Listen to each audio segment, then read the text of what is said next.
Welcome back to the channel, dudes. I'm getting ready for my second dive. It's kind of a continuance from the last episode. We're still at this Fisher area. I don't think there's a name for this dive site. He just calls it the Fisherman area. The closest is the pier way down the coast. I don't know. I'll ask Alex if it has a dive site name. On the last dive, I'm just walking down the beach right now. All these fishing boats. On the last dive, I forgot my macro lens and I passed up a lot of cool shrimp and all kinds of stuff. I was like, don't even show me. So we're just gonna go back and find them now that I got the macro lens. It's just a good day. The sea is rough. It's hard to get in and out, but once I'm under the waves, it's amazing. So I was just watching my episode, the last episode, where I introduced you guys to Che, and she seems super shy. She didn't want to talk much, but it's not really true. She is shy. She's super shy, and quiet. I guess she's more quiet than shy. So even when she talks, it's quiet. But compared to most Filipino kids, she's so outgoing. So you guys are probably wondering, well, is she excited or what? Like, she didn't say much. Well, she is. While I was in the dive, she was just raving to Judea about how excited she is.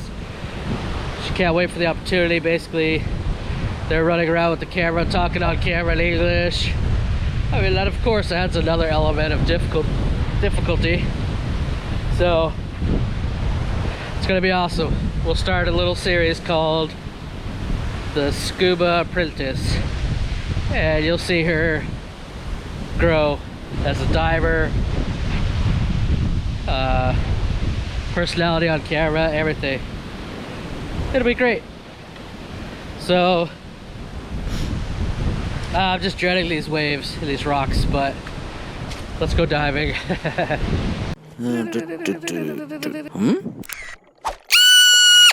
Critter hunter.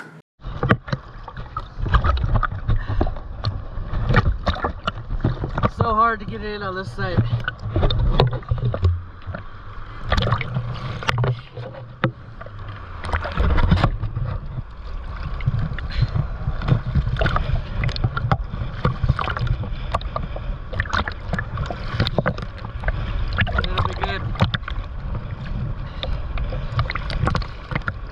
Be good in a minute. Big wave.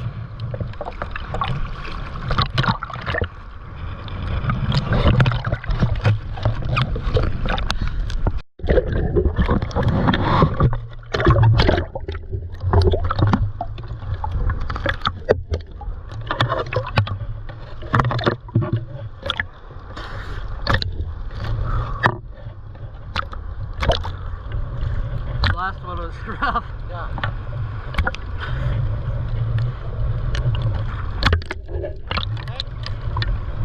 Wriggler.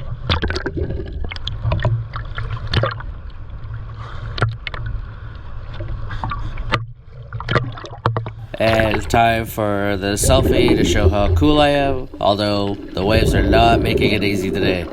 There's a big surge pushing me and my cameras around. Anyways, today the goal is to film something that I've been seeing in the Facebook forums for underwater photography, and that's a porcelain shrimp that looks like this. As you can see, he's kind of skylined on top of the anemone. He's got a black background, and he's using his little mitts or gloves or whatever to catch sediment out of the water. I think it's a really cool behavior for this critter, and that's my goal for today, is to film that. And I know on this site there's lots of porcelain crabs, so I'll get a chance, because on the last dive I forgot my macro lens and had to ignore them. But I think on this one I can do it. But I'm not going to turn down everything else that I see as well. Like this guy. Ever wonder what the moon looks like with an alien? Just kidding. The GoPro was upside down. Sometimes it's easier to film that way. Anyways, maybe if you guys have been watching my critter challenges, you'll remember that I challenged Mark from Blue Horizon Diving to find and film a snake eel. So I thought today I would just give him a little reminder what a snake eel looks like, because I think he forgot. So here you go, Mark. Here's a snake eel, a little bit of motivation to go out there and complete your critter challenge. I know it's been about 10 years, maybe 11 years since I challenged you, but hopefully this gets you motivated to get on out of there in Bermuda and complete the challenge. Anyway, enough of that. As you can see, the GoPro's too close, not really focused, so I'm gonna switch to my real camera. Yeah, that's a lot better. Even with the lights, this guy actually let me get pretty close, which is surprising. So I sat there for a while filming him. Well, the camera did. I went off a bit so he wouldn't be scared. But I left the camera there. It's quite a bit better footage, I'd have to say. And of course, he's big enough I didn't even use a wet lens, let alone a macro lens. Do you guys remember in a previous episode where I found that weird clam thingy and I couldn't really identify the actual species? Well, you're never gonna guess what I found again on this dive. Another one. These things are awesome. I've never seen it before. None of the local divers I've talked to have seen it before, as well as 2 or 3 of the marine biologists that I've talked to have not seen this around Darwin. And now I've seen 2 almost in the same area. These guys are awesome. I wish he would sit still so I could film him better. But I guess that's the story with 99% of the critters I try to film. It's not like you can touch them and manipulate them to try to get your shot. So I just have to do whatever they let me do.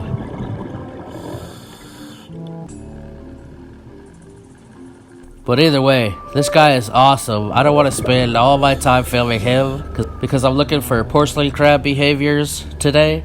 But it's not something I'm going to pass up either.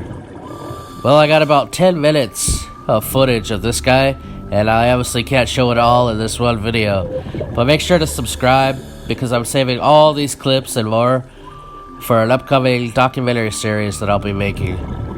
So now on to trying to get that porcelain crab behavior.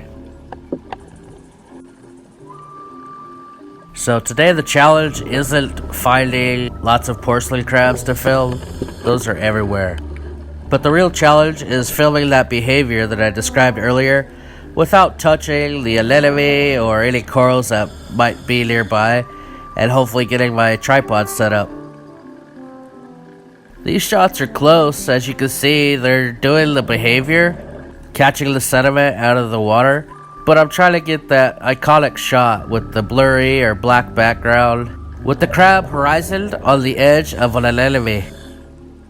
Each shot is getting closer and closer, but since I refuse to manipulate him or move him or anything like that, I just gotta keep moving and hope I find one in a great position. This head-on shot is actually kinda cool. It's not what I'm looking for, but it's cute. He's even eating with his big claws. This is a great shot, I think, and he's on the edge of an anemone, kinda like most of them are, but I'm just in the wrong position.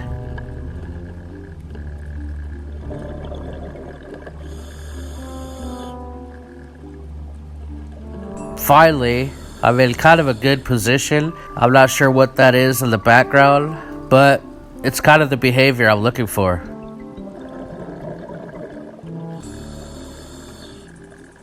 This one's even better. Every anemone I see, there's at least 2 porcelain crabs, so I have plenty of options. And as you can see, they're getting better and better, closer to what I'm looking for. This guy's super ambidextrous. He's holding on to the anemone with the 6 pointy feet.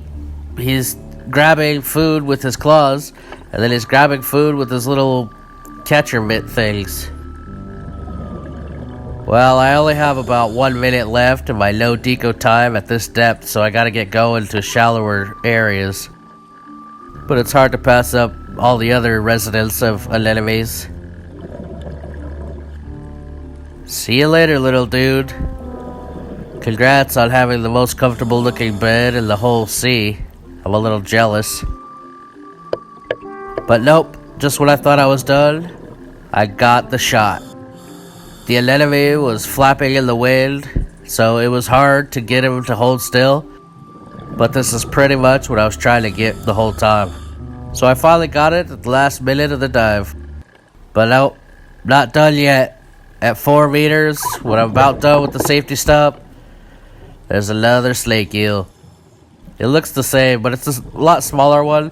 And it just wanted me to remind Mark what a snake eel looks like so that he can complete his critter challenge. And that's the end of the dive. How was it? You see those waves? Yeah, it's huge. A while ago, it's like crazy. I was like looking, where are you guys? I'm just too worn out. My ankles are like broke.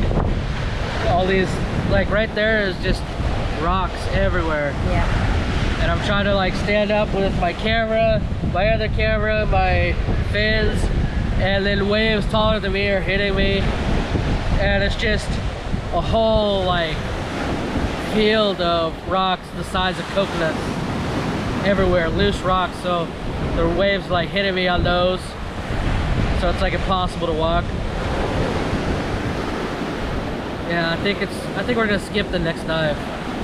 We're supposed to do a night dive, but the conditions are just too bad, you know? It was an awesome dive. Once I got down to like 4 or 5 meters, it was fine. Saw a lot of stuff. Saw like 10 porcelain crabs, but I only filmed like 4. But there's a lot of cool stuff on that dive. But I'm just too worn out. Like I fell on my knees in those freaking rocks because the waves like hitting me. Big freaking waves hitting me when I'm trying to walk. So I'm tired. So I think we're gonna come back tomorrow night and do the night dive episode instead of today. Just such bad weather, bad waves. So whatever. Good dive today. Make sure to subscribe. The next one will be the night dive. Later.